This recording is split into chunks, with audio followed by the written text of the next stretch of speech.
In this video, we're going to take a look at Sailor Bungubox Expresso. Let's jump straight to the end with my opinion.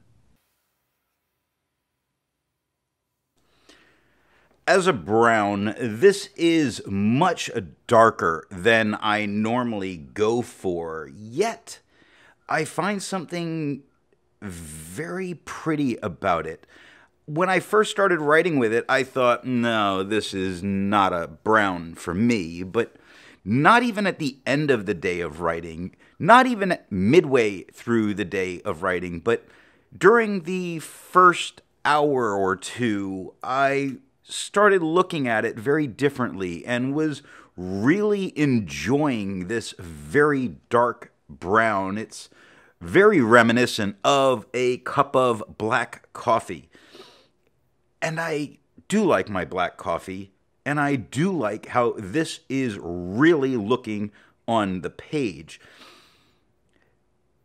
Even though, for me, this ink should be completely flawed, it doesn't offer a ton of shading very often. And when it does, it goes from a dark brown to an almost black, which is not something that I normally care for, but it's looking oddly nice here and really drawing for my eye. I don't mind the lack of shading from other nibs. In fact, I'm enjoying some of the lack of shading with this from some other pens, to the point that I'm surprising myself in the things that I wind up liking. The fact that this ink is having me look at brown inks a bit different than I have in the past makes this an ink that I am so incredibly happy to have sampled. I may wind up picking up a bottle because it has drawn me in such an unusual way to it.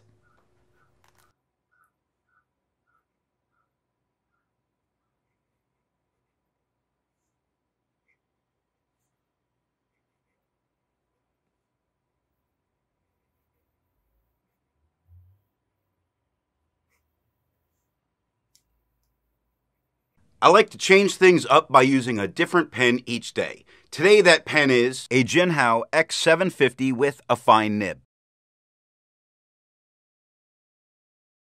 It's inked up, used for a day, and used to take the notes for this video. To see how I arrived at that opinion, let's take a look at the first writing sample done on Clairfontaine.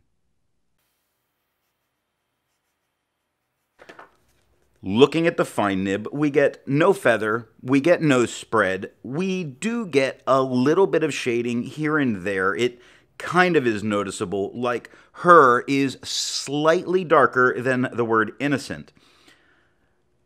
But not a ton of shading. I really like how it looks completely in the word innocent over how it's looking when it's shading here with this fine nib.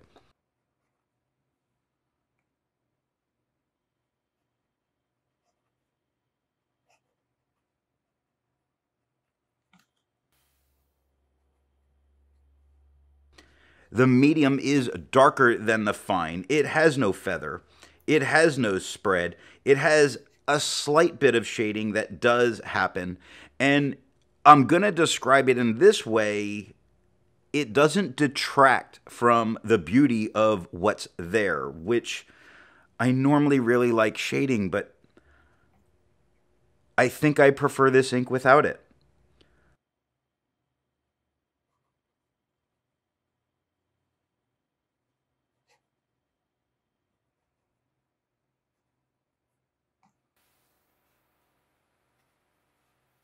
Looking at the Fude nib, it has no feather, it has no spread, it does have shading. It goes from a very dark brown to an almost so dark it looks black. But here, I think the shading is looking much better than it did with the fine or with the medium. So we sometimes have to be willing to judge an ink in its individual performance.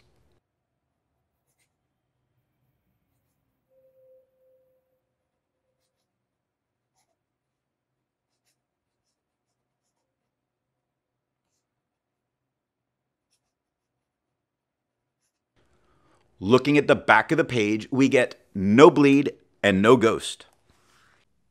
To have a range of experience with this ink, all of the writing samples are done with a TWSBI Vac Mini with a fine nib,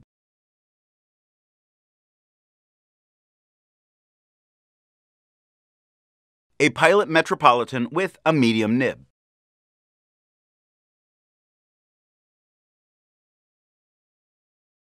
a Duke 209 with a Fude nib,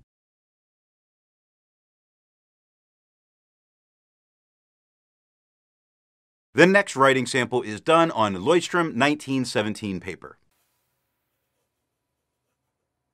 Looking at the fine nib, we get no feather, no spread, no shade, a beautiful rich brown on this cream paper. This really looks good. As a color, I am just wowed by how this is really looking.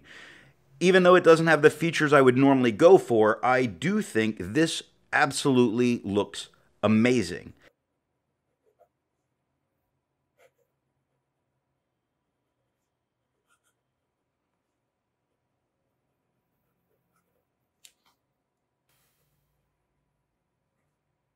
In the medium nib, it is much darker than the fine. It has no feather.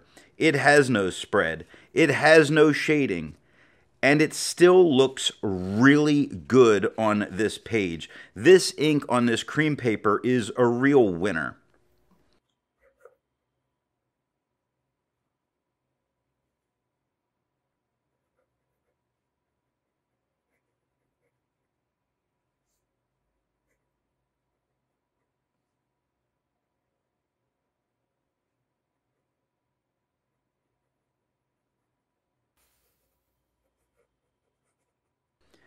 The Fude nib is even darker than that medium with no feather, no spread. There are a couple of moments, just a couple of moments of shading that are going to show up where they look so dark that they might be black. And I think it's working really nice here. I was kind of expecting the Fude nib to expose some faults in this ink, and it didn't. It brought out some of its best qualities.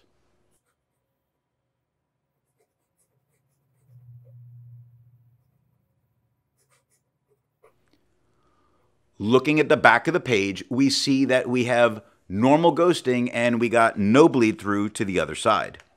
I agree with Vita. There's a lot to learn by doing multiple chromatographies.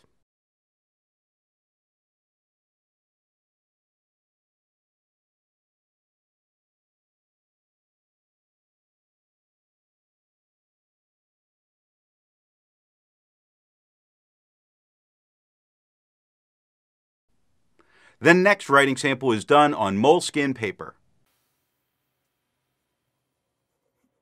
Looking at the fine nib, we have no feather, no spread, no shade, beautiful, beautiful. I'm going to call it a mid-tone of brown for this particular ink. It is not its darkest tone by far, but the tone we're getting here is absolutely pleasing to look at. And again, a reason I'm willing to look at a bottle for this ink.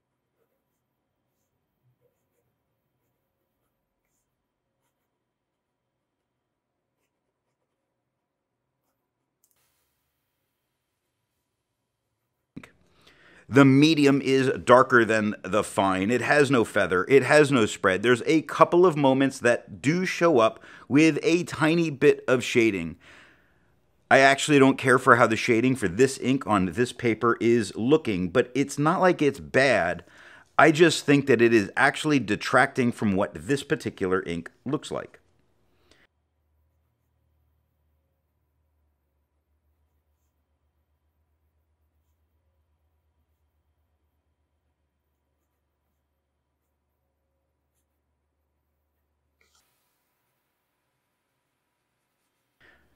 The Fude nib has no feather, no spread. It is shading throughout the writing, and here, because it's a little bit darker in tone than the medium, when it shades, and it shades to a much darker, almost black, it is looking very nice. And I can say I've discovered I like some browns, when they're so dark, they're almost black sometimes. And this is a great showcase of when that's nice.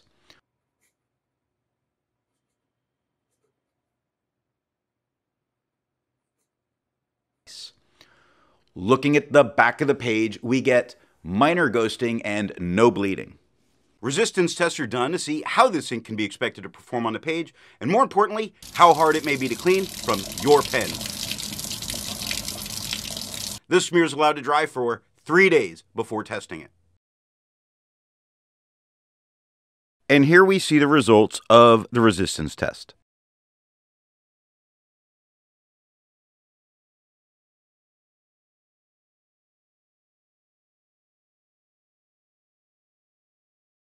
The next writing sample is done in a composition notebook. Looking at the fine nib, we get no feather, no spread, and no shading. It is a lighter brown than we've gotten on the other papers, yet it is still holding on to being a very nice brown to look at. I think this is a great ink to be able to use in your lab notes if you want something a little bit different than everybody's using.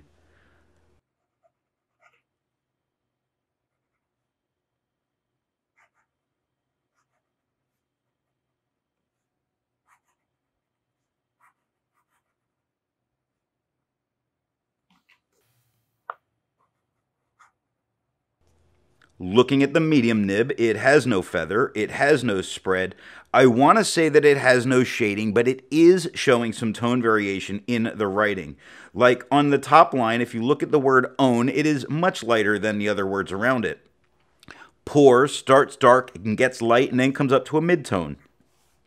Again, I'm just not caring for how this is looking on this paper. I just don't think I care for it on a medium nib with shading.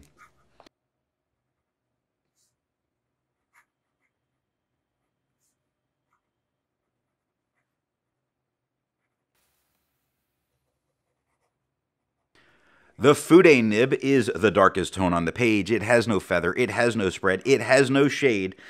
It is not as dark as we've gotten on the other papers, and it's looking very, very nice. For people who like using Fude nibs, like I do, I think this is a great one.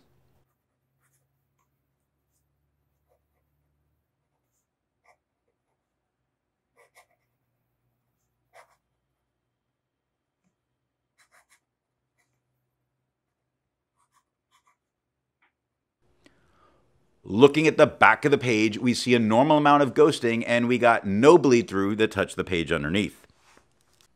With over 1,000 inks reviewed, let's take a look at some color comparables. Here is Colorverse Space Laka. Here is Krishna, the Earth.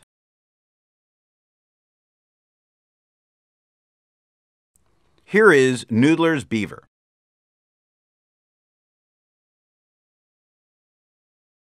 Here is Robert Oster Dark Chocolate. The next writing sample is done in a Mead 5-star notebook. Looking at the fine nib, this is a much darker tone than we've gotten on the other papers, but not as far as for the fine, not unusual for this paper. It has no feather, it has no spread, it has no shading. It is still coming through as a very dark brown and looking very nice on here.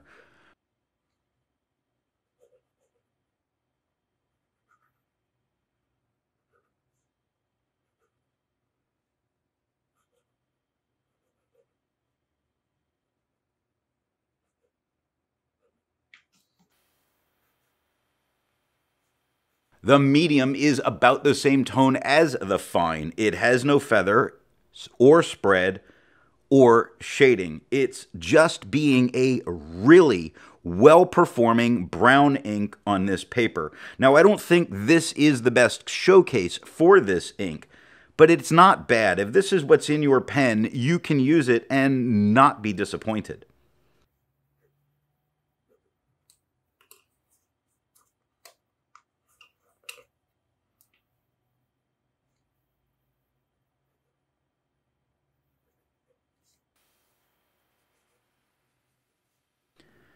The Fude nib is darker than the fine. It has no feather, it has no spread. It does show some shading, more when letters really overlap. You see it at the bottom of the F on before when it overlaps on the P of Pascal. You see it on the D of and at the end of the top line where I went back and fixed a letter. So it doesn't shade very often, but it is capable of it. You just have to go out of your way for it.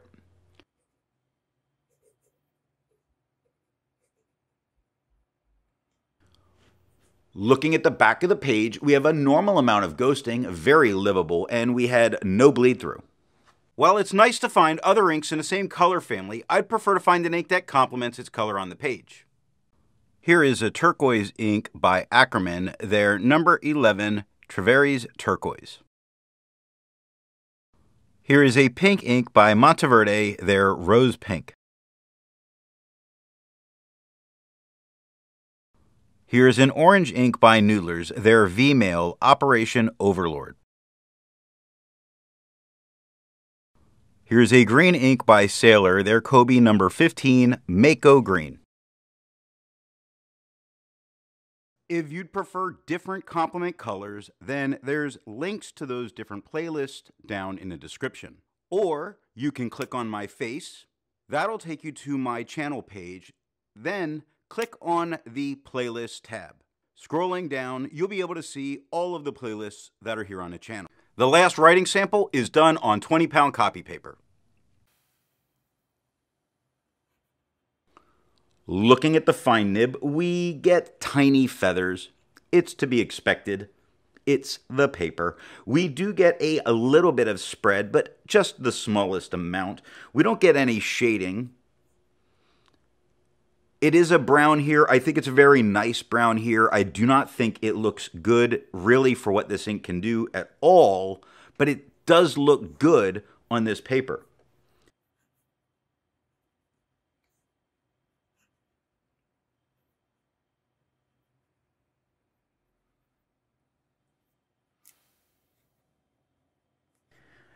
The medium nib is a little bit darker than the fine. It has feathers. It has spread. It has no shading.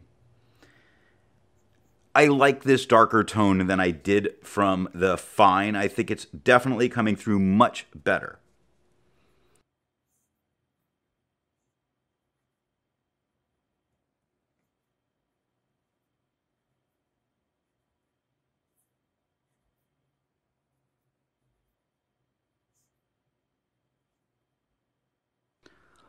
Looking at the Fude nib, the first thing I really want to talk about is this much darker tone. I think this dark tone that this is giving is the greatest showing for this color on this paper, without a doubt. Now, from the Fude nib, I expected it. There's a lot of feathering. There is a lot of spread. There is no shading, but all of those can be expected here. So I'm not going to really hold it against it, and I'm not going to bash the paper for it.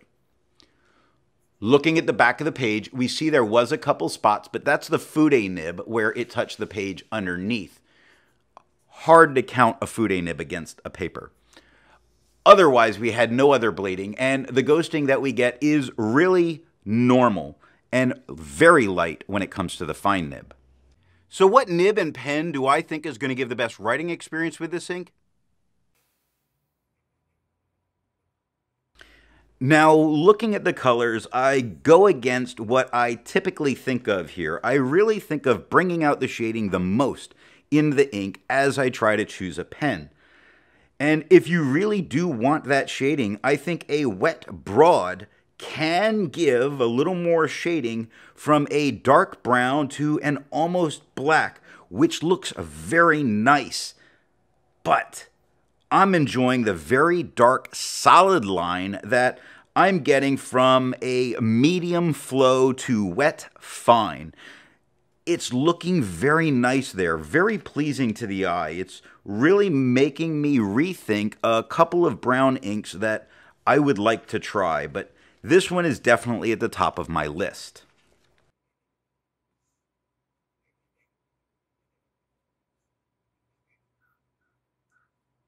I hope you got something out of this video, and if you want to be able to follow me over on Instagram, I'm there as an ink guy. Thanks for watching.